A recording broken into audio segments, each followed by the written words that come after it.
Hello Internet, my name's Patrick and this is Fringeworthy, a show where I talk to you about weird magic decks. I'm back from a long hiatus with a new deck to show you, Standsteer. It's a prison deck using didgeridoo and minotaurs. I think you'll love it. Let's get down to how the deck works. Here's the full list of what I'm playing. You can also find a link to a tapped out deck list down in the description. Let's start out with the key of the deck, the didgeridoos and the standstills. Standstill makes our opponents not want to cast spells, and Didgeridoo lets us put Minotaurs into play without casting them. So the ideal opening hand is Didgeridoo, Standstill, 2 lands, and some other cards. Turn 1 you play Didgeridoo, turn 2 you play Standstill. You pump out Minotaurs, they can't do anything without giving you 3 cards to draw. We also have some other prison pieces in the main board, Trinisphere and Ensnaring Bridge. Both of these are good at shutting down a lot of strategies that exist in many Magic decks. Brainstorming when it costs 3 mana is suddenly a lot less appealing, and when the game gets going in our favor, using Ensnaring Bridge will prevent our opponents from attacking us, since our hand will usually be empty. We also have a couple ways to tutor for some of these pieces. Trinket Mage can find us our Didgeridoos, or our Thrawn Turbine, which we'll talk about in a second, and Enlightened Tutor can find any of our prison pieces. Now, it wouldn't be Standsteer without having some Minotaurs. Here are the 3 Lord-like Minotaurs. Obviously, Rageblood Shaman, a straight-up Lord, Kragma Warcaller, which can give some surprise blowouts by swinging in for lots of damage, and Fellhide Petrifier to give Death Touch to the Minotaurs, making them trade more favorably. We've also got 3 spicy fun Minotaurs to choose from. Boros Reckoner, which is an all-star in combat. Dropping this at instant speed can completely 2-for-1 people's boards, sometimes even more. Neheb the Worthy is there primarily to give first strike to other Minotaurs. Also, like I mentioned earlier, as the game goes on, you're likely to run out of cards, so you're more likely to be heck-bent and get the added pump to all your Minotaurs. Zedru the Greathearted is a very strange pick. Zedru is big enough that it can't be Abrupt Decayed, which is sometimes important. It can't be bolted. You can still path it, and you can still Fatal Push it. But the real benefit is you can donate the prison pieces to your opponents. You give them the prison pieces that are locking both players down, and you get to gain life and draw cards off of it. It's fantastic at breaking stalemate games, plus having 4 toughness makes it really good in combat. We also have some accessory cards. These are sort of accelerants and draw effects. So the Lotus Petals will let us have more explosive turns. Brainstorm, because we're in blue, so play some Brainstorms. And Thrawn Turbine. Now, Thrawn Turbine is in there because it gives us 2 colorless mana at upkeep. We can use it to pay for Didgeridoo on our upkeep, so it lets us get out Minotaurs cheaper. If you need to go the Turbo Minotaur route, Thrawn Turbines are what you want to go for. Additionally, we have some removal in the form of 3 Swords to Plowshares and 2 Thoughtseizes. And this is what our land base looks like. We've got duels in almost all the color combinations. We don't have a Volcanic Island because they are expensive, but the deck could be greatly improved by having 1 more Volcanic Island and 1 fewer normal island. We do also run 2 Mutavaults because simply paying 1 mana to turn them into a 2/2, even if we don't have any Minotaurs out, is incredibly good and can get some damage in when we've got to stand still up and our opponents aren't wanting to play anything. Now let's talk about the sideboard.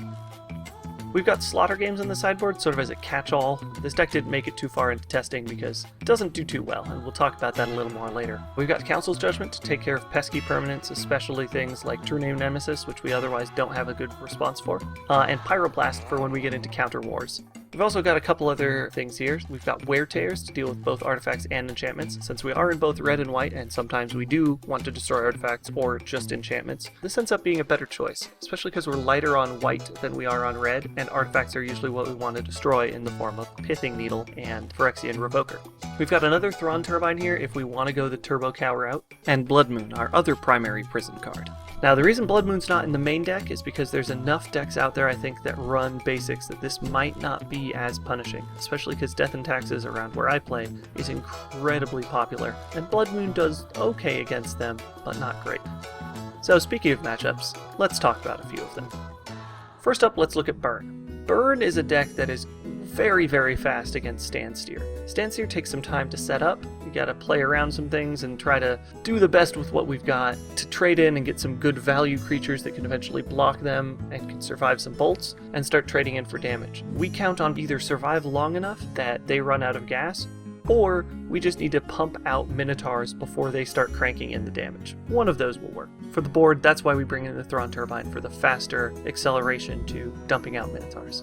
Now, Death and Taxes. This is the deck that you're most likely to see that will cause the most problems for you. They have ways to get around our Standstill and other prison pieces. They've got plenty of persistent threats that are tough to remove.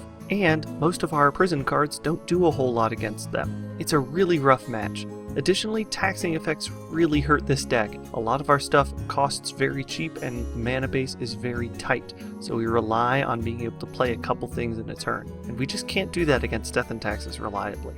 I know I said earlier that Blood Moon is not very good against Death and Taxes, but it's better than some of the other cards we have in, like Trinisphere. That's why it's in the sideboard, and that's why I recommend to bring it in.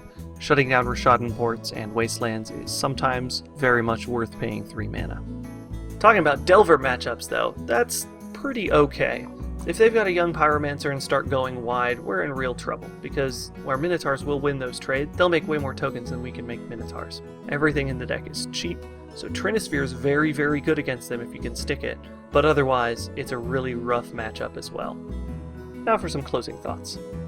This deck is not good.